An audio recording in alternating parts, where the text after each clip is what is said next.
I think, as I said this morning, trust is fundamental in politics. Questions of trust arose at the time of the coup in June of 2010. Questions of trust arose on other policy commitments that were made prior to the last election, and other questions of trust and confidence have arisen since then. Trust is everything, and I think that is underpinning, fundamentally, our political and policy challenges today.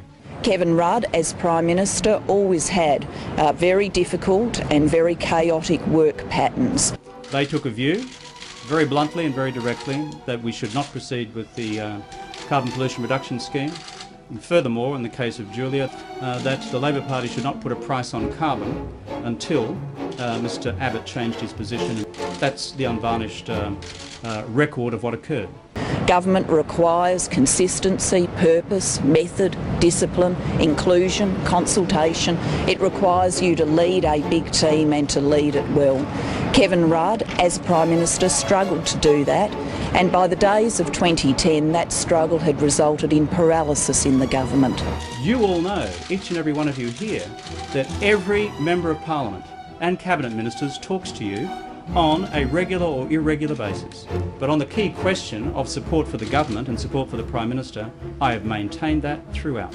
Well, the 2010 election was sabotage. We were in a winning position in that campaign until the sabotage that knocked that campaign very, very solidly.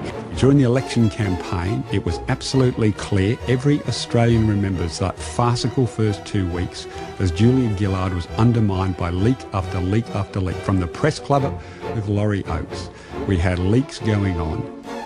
You know, a lot of trust was extended prior to the events of June 2010. Now I had to come out, actually it was here in Adelaide is my recollection, and deal with that sabotage of the campaign and get the campaign back up and going. There's no doubt that Kevin has been engaging in undermining of the government for more than a year now.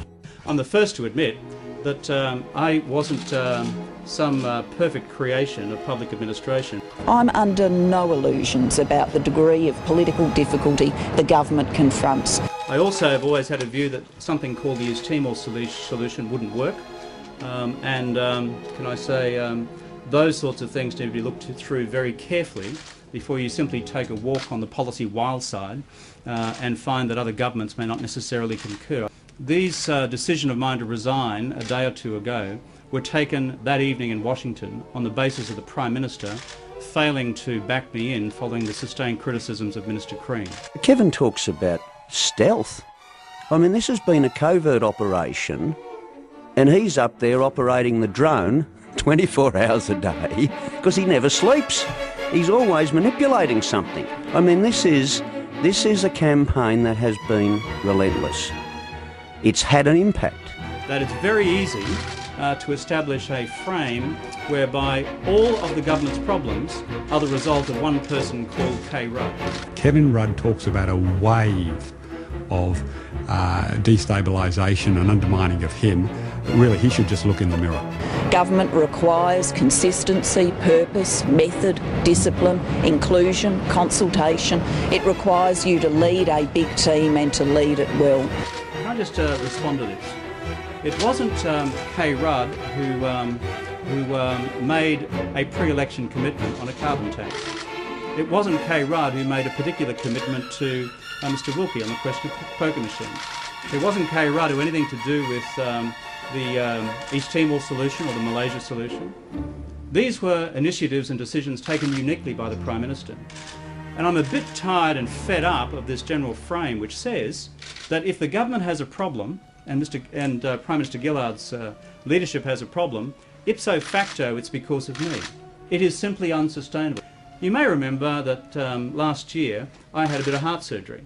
I was out of action for 2 months. Have a close look at how the government went over that period of 2 months where I was nowhere to be seen or heard, or whether in fact I'd necessarily be coming back to politics.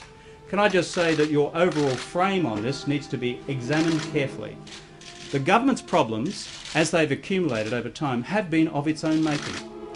If I didn't exist, people would have cast around for an alternative leader of the Australian Labor Party because of where we've got to in historically low polling numbers, not for 1 month, but for 12 months. Let's be very clear.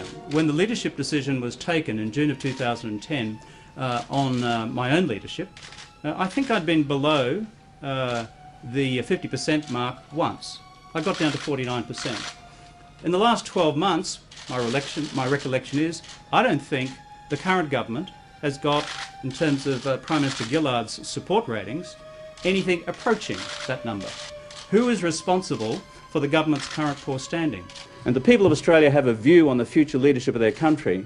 I would urge each and every one of them to make that view known across the country. Pick up the phone, talk to MPs, talk to your media outlets, express your view. Ours is a democracy in the open spaces, not behind closed doors and not governed by faceless men. I think we need to get out of this idea that Kevin is a messiah who will deliver an election back to us. That is just, I think, fanciful. I have devoted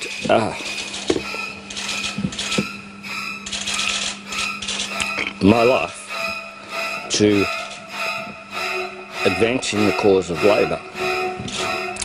I have despaired in recent days. I informed the Prime Minister that I would be voting for Kevin Rudd in Monday's ballot. I've frankly been shocked and disappointed by the tone and content of the intensely personal attacks. And the types of campaign stratagems we've seen overnight and this morning are truly appalling. We simply can't have a situation where we are seeking to destroy each other in such personal ways. This general frame, which a number of you seem to have accepted given the nature of your questions, that all this exists because of 1K Rudd, needs to be fundamentally re-examined against the decisions which were taken, in my absence often, and then announced and implemented, often without my knowledge, in the case of various decisions like the Malaysia solution, for example. And then off they went, only to discover they didn't work. So the thesis that the government's problems exist because of 1K Rudd is simply unsustainable. I don't think it's good for the Labor brand or for the respect for Labor traditions to be trashing people's reputations. I also believe that our future prospects would be stronger with Kevin Rudd as leader. My simple message to some of my colleagues given statements over the last week to fortnight is that you better be very careful what you say publicly. We should not be seeking to assassinate one another or reflect on the strengths and weaknesses of one another. I do not believe that Prime Minister Gillard can lead the Australian Labor Party to success in the next election. That is a deep belief. I like fighting Tories. That's what I do. That's what I do. It has been very difficult.